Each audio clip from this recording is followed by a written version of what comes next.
Maqaa Abbaa, kan Ilmaa, kan Hafuura Qulqulluu, Waaqa tokkoo. Ameen. Dhiifamaa fi tolummaa isaa nuuf baay'isee Waaqayyo Abbaan keenyaa akka baay'ina cubbuu keenyaa osoo hin taane akka tolummaaf dhiifama isaatti eegee tiksee hanga isaatti kanatti kan nu ga'e maqaan isaa qulqulluun guddaa kan galatoomee fi kan ulfaate nuuf haa ta'u. Maatiiwwan Waaqayyoo ijoolleen haadha keenya qulqulleettii Dubroo Maariyaamii bakka adda addaa taa'uudhaan sagalee kana kan dhaggeeffattan hundumti keessan maqaa gooftaa keenyaaf fayyisaa keenyaa Iyyasuus Kiristoosiin nagaan isin gaafadha. Akka kasaatii bakka jirtanitti akkam bultanii, akkam ooltanii, akkam galgaleessanii.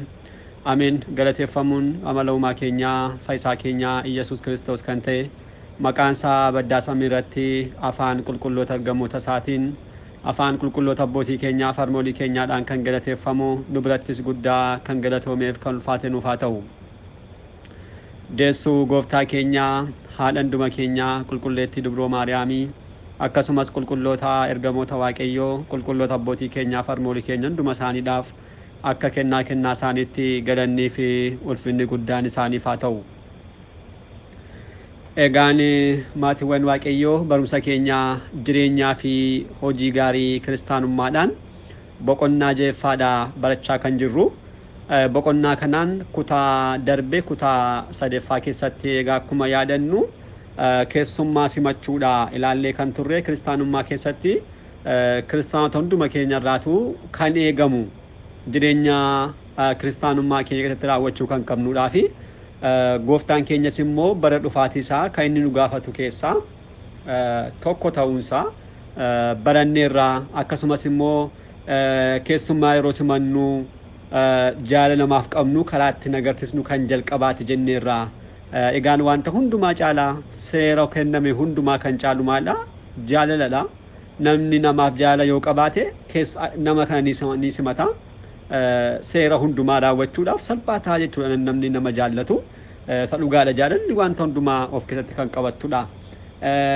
Kiristaanonni kana raawwachuu akka qabnu sirni kun immoo jalqaba irraa kaasee bara seera laphee irraa kaasee kan ture ta'uusaa kan akka Abrahaam kan akka Looxii of fudhanne abboonni keenya seerri isaaniif hin kennaminidha kana raawwachaa kan isaan turanii. Qulqulluun Phaawulos akkuma inni dubbate immoo namoonni baay'een osoo hin beekin maal taasisaniiru keessummaa simachuu qofaatiin ergamoota simataniiru. Kanaaf kiristaanni kamuu yeroo kamuu taanaan simachuu qabnaadha. Abboonni keenya kan akka Abrahaam nama jaallachuurraan kan ka'e Waaqayyoon mana isaatti keessummeesseera.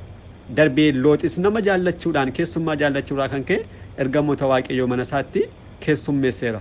Abboonni baay'ees immoo seenaa abbootii irratti akkuma ilaallu keessummaa jaallachuutiin miila namaa dhiquudhaan amma kanaatti jaalala namaaf yeroo agarsiisan guyyaa tokko abbaan tokko miila gooftaa keenyaaf fayyisaa keenya Iyyasuus Kiristoos dhiqeera.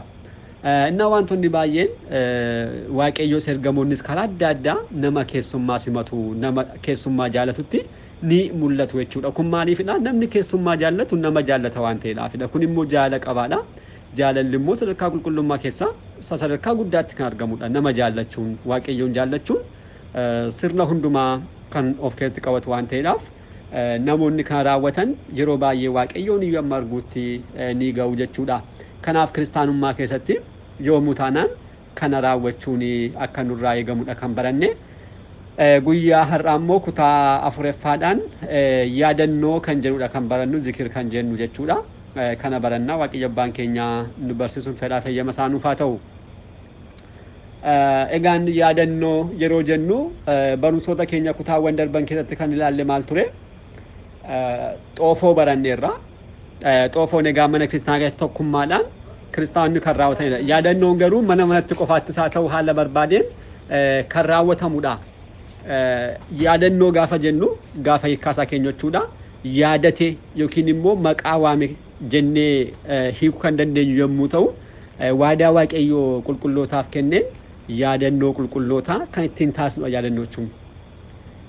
Yaadannoon kun kiristaanonni mana isaaniitti maqaa Waaqayyootiin akkasumas maqaa qulqulloota ergamoota Waaqayyootiin darbees immoo maqaa qulqulloota abbootiidhaaf harmootiitiin waggaatiinis haa ta'u ji'aan yaadannoo isaan taasisan jechuudha. Yaadannoon kun eessaa dhufee Waaqayyoodha kan isaaniif laate. Kitaabni kun kallattiidhaan barreeffamee jira maal jedha? yaadannoon qajeeltota bara baraaniidha yoo mutaanaan kan dhaabbatu miti. Yaadannoon kun immoo maaliifidha? Eebbaafidha jechuudhaan kitaabni qulqulluun ni kaasa. Kitaaba fakkeenyaa boqonnaa 10 lakkoofsa 6 kitaaba faarsaa Daawit faarsaa 111 lakkoofsa 6 irratti kana ni arganna jechuudha. Yaadannoon qajeeltota kun qajeeltota jechuun egaa seera waaqayyoodhaaf abboommii waaqayyoodhaan kanneen jiraatanidha. Waaqayyoo qajeelchaadhaaf yaadannoo akkasii ni kenna. Yaadannoon kun immoo bara baraadhaaf kan jiraatudha. Namni guyyaa har'aa ni darba. Ni dabara hundumti keenya. Garuu yaadannoon qulqulloota bara baraaf kan jiraatudha. Namoonni yeroo adda addaatti ka'uudhaan yaadannoo bara baraaf jiraatu kana taasisan immoo maaliifidha? Eebba irraa argachuufidha. Kanaafuu nutis kiristaanummaa keessatti karaa kanaa eebba ni arganna isaanirraa jechuudha. Waadaan qulqulloota abbootiidhaaf galamee baay'ee wanta jiruudhaaf maqaa isaaniidhaan wanta raawwannu hundumaadhaaf maal arganna? Eebba kana ni arganna jechuudha. Yaadannoo kana kiristaanonni akkam taasisuu danda'u? Dhuunfaadhaan taasisuu danda'u. Dhuunfaadhaan taasisuu danda'u. Darbee maatiidhaanis taasisuu danda'u. Maqaa waaqayyoodhaan fakkeenyaaf ayyaana fayyisaa addunyaa jechuudhaan ayyaana dhalannaa isaa jechuudhaan cuubbaa jennee kana maqaa waaqayyootiin sillaasee jennee kana taasisuu dandeenya. Dabarri immoo qulqulloota hundumaadhaan ol taate bultoo uumaa keenyaa kan taate maqaa haadha keenya qulqulleetti dubroo Maariyaamiidhaan. Dabarri immoo yeroo hundumaa waaqayyo dura galatoodhaaf kanneen dhaabbatan qulqulloota ergamoota waaqayyoo maqaa isaaniitiin. Deebin immoo akka abaaboo mana kiristaanaatti kanneen baay'atan qulqulloota abbootii armoolii kanneen jedhaman jalqabaa kaasee abbootii irraa kaasee amma wareegamtoota kanneen jiran hundumaa maqaa isaaniidhaan ji'aanis haa ta'u waggaadhaan kan taasifamu mana keessatti inni kun maal jedha? Yaadannoo jedhamee kan waamudha jechuudha. Kiristaanonni kana hundumaa ji'aanis waggaadhaanis maqaa kana hundumaadhaan kan taasisnu jechuudha kuni. Guyyaa yaadannoo kanaa maaltu taasifama? Kiristaanonni kana taasisan amma dandeettii isaaniitti wanta nyaatamus dhugamus darbees wanta faayidaa biraa kan argamsiisu taasisuudhaan guyyaa kana yaadataniitti oolu. Yeroo kana dadhaboonni ni nyaatu ni dhugu. Hojiin isaanii ni raawwatu ni dubbatama. Waaqayyoof galatoonni taasifama jechuudha. Keessumattuu yaadannoon kun maqaa waaqayyoo kan jalqabaa yaadannoon kan maqaa waaqayyoodhaan kan taasifamu guyyaawwan itti waaqayyoo wantoota adda addaatti raawwatedha. Keessumattuu fayyina keenyaan wal qabatee kan itti yaadannudha. Darbee immoo inni mataa isaa tokkummaa fi sadummaa isaa kan inni itti mul'isa. Fakkeenyaaf kan akka ayyaana cuubbaa yoo ilaalle tokkummaa fi sadummaa waaqayyootti agarree gooftaan keenya dabalee fayyina nuuf raawwate jennee kan itti kabajnu jechuudha. Sillaasee Abrahaam jennee kan kabaju tokkummaa fi sadummaa waaqayyoo kan itti agarree jechuudhaan kanaan haala kanaatiin kan itti yaadannuudhaaf waaqayyo immoo amma kanaatti nu jaallatee nu ibsuusaadhaaf ofitti nu mul'isuudhaaf ni kan itti galateeffannudha jechuudha. Kan ergamoota waaqayyoo yaadannoon isaanii ergamoonni waaqayyoo humnaaf aangoo waaqayyoodhaan humna waaqayyo isaaniif laateen aangoo waaqayyo isaaniif kenneen raajiiwwan adda addaa isaanitti raawwatan kan itti yaadannuu fi dabarree immoo uumaa isaanii waaqayyoon gooftaa keenya kan ittiin galateeffannudha. Kunis yaadannoo qulqulloota ergamoota waaqayyooti. Ergamoota waaqayyoo bakka adda addaatti isaan ergee akka isaan raajii adda addaa raawwataniidhaaf isaan taasiseera. Kanaaf yeroo kana yaadannu waaqayyoo waaqa akkasiidha jennee karaa isaanii waaqayyoo kan ittiin galateeffannudha. Dabarrees immoo qulqulloota ergamoota kanarraati gargaarsa kan argannu, kadhannaa isaaniitti kan abdannu, gargaarsa isaaniidhaan kan fayyinu taaneetu gargaarsa akkasiidhaaf eegumsa akkasii qulqulloota ergamoota waaqayyoorraa kan ittiin argannudha jechuudha. Kan biraan immoo kan qulqullootaadha. Kan qulqullootaas immoo akkasuma humni waaqayyoo karaa ittiin yaadatamudha. Humni waaqayyoo fayyisummaa waaqayyoo karaa ittiin yaadatamudha. Keessumattuu kan qulqullootaa wantoota baay'ee nu barsiisa. Kitaabni qulqulluun egaa wangeela qofa yoo fudhanne illee gooftaan keenya wantoota baay'ee barsiiseera. Seerota baay'ee jechuudha. Innaa namoonni seerota waaqayyoo nuuf kenne kana gaafa laalan tokko maal jedhu seeronni kun namootaaf kan danda'aman miti. Namni kana raawwachuu hin danda'u jechuudhaan yerootti kaasan ni jiru. Fakkeenyaaf mi'a ilaallu amantii hanga ija sanaaf yoo qabaattan tulluu sochoosuu dandeessu kan jedhu namni kun barreeffamee garuu namni kana amanee fudhatu isa dhugaadha. Baay'ee xiqqoo ta'a. Baay'ee xiqqoo jechuudha. Nuuf hin danda'amu kun jedhanii namni ni yaada. Namaaf ta'uu hin danda'amu kun akkasumatti barreeffama qofaadhaan kan taa'edha jedhamee amma yaadamutti sagalee waaqayyoo namoonni nama haatti yaaduu danda'u. Deebi'amee qabeenyaa kee hunduma gurgurii na wajjirraan bu'ii jechuudhaan gooftaan keenya kan barreesse kan barsiise kun akkamitti danda'ama nuuf namaaf hin danda'amu amma jedhamutti ga'ameera. iji kee yoo si dorgongorsiisa of keessaa baasii gati kan jedhamu namni akkamti kaaraamtu danda'a jedhee namoonni ni kaasu. Dabarree yoo ilaalle immoo maddii kee namni yoo maddii kee tokko rukkute kan lammaffaa itti qabii kan jedhamus kun namaaf hin danda'amu jedhu namoonni. Diina keedhaaf kadhadhu kanneen jedhaman kanaadhaaf warreen biraa yoo ilaalle akka wanta gurguddaa namaaf akka hin raawwatamnetti sadarkaa barreeffamaa qofaatti akka taa'e. Kitaabni barreessuudhaaf qofa yookiin immoo sagalee waaqayyo bareechuudhaaf qofa akka ta'anitti namoonni ni kaasu. Kallattii maan garuu jireenya qulqullootaa yaadannoo isaanii yeroo taasisnu jalqabatti maal arganna? Abboomonni kun dhuguma kan raawwataman jechoonni waaqayyoo namaaf kanneen raawwataman ta'uu isaanii yerootti argannudha. Abboonni baay'ee ija sanaa fi caamma amantii namtu kanaan tulluu sochoosaniiru. Biyya Gibxiitti abbaan beekaman ni jiru. Tulluu bakkaa bakkatti jechuudha sochoosanii yeroo tokkotti mootiin tokko ka'uudhaan kitaabni keessan akkas jedha dafaa tulluu kana sochoosaa hin sochoosan taanaan kiristaanonni hunduu biyya keessaa badaa gaafa jedhan guyyaa 3 kadhannaa taasisanii Simi'oon inni caammaa hodhusu kadhannaa isaan taasisaniidhaan tulluun ka'eessa socho'eera.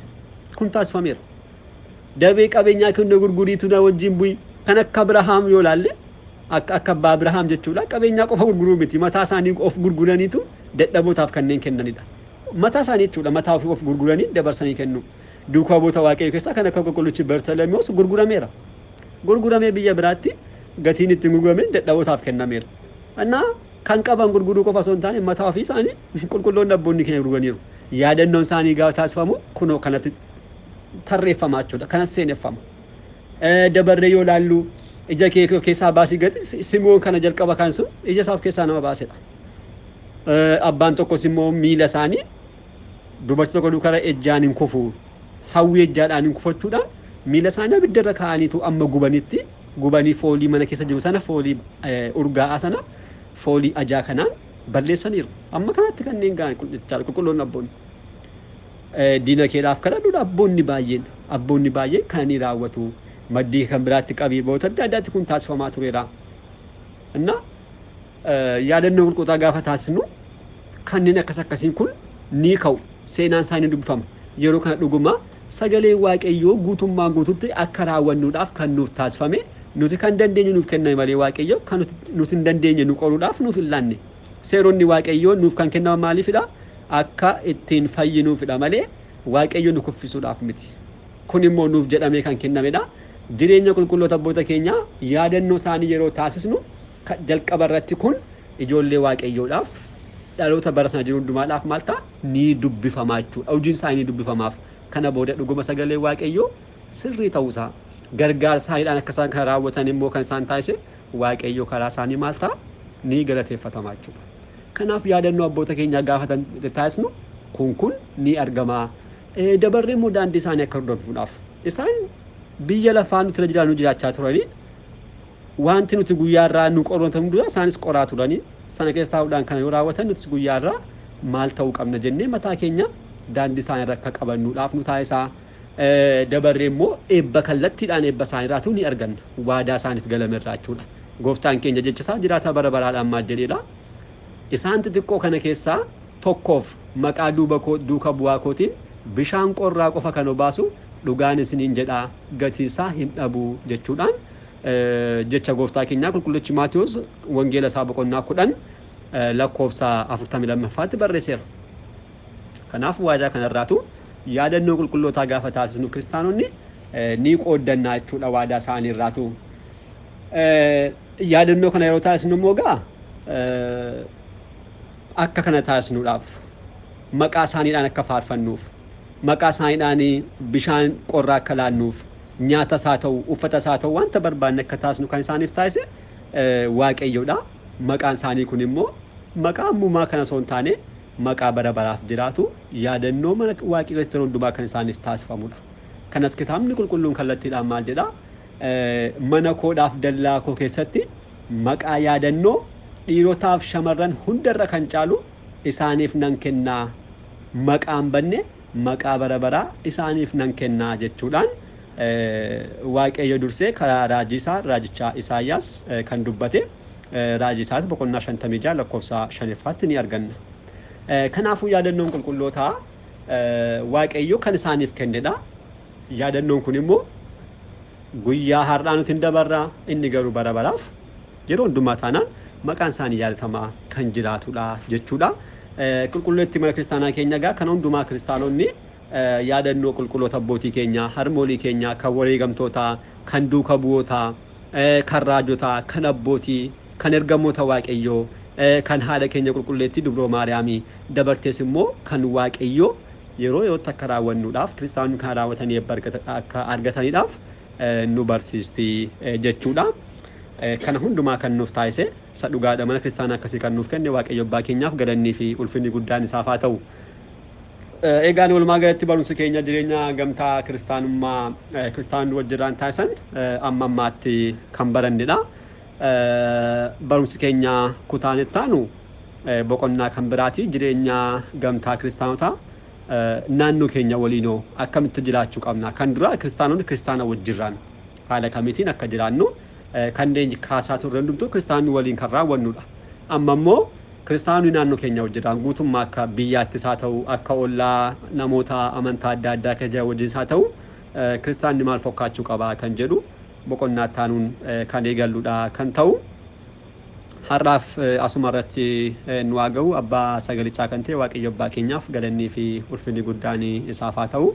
Nutis kan dhageenyeen firii 30 60 100 ol jennee dhaaltuu mootummaa isaa akka taanu fedhaa feyyama isaa nuuf haa ta'u.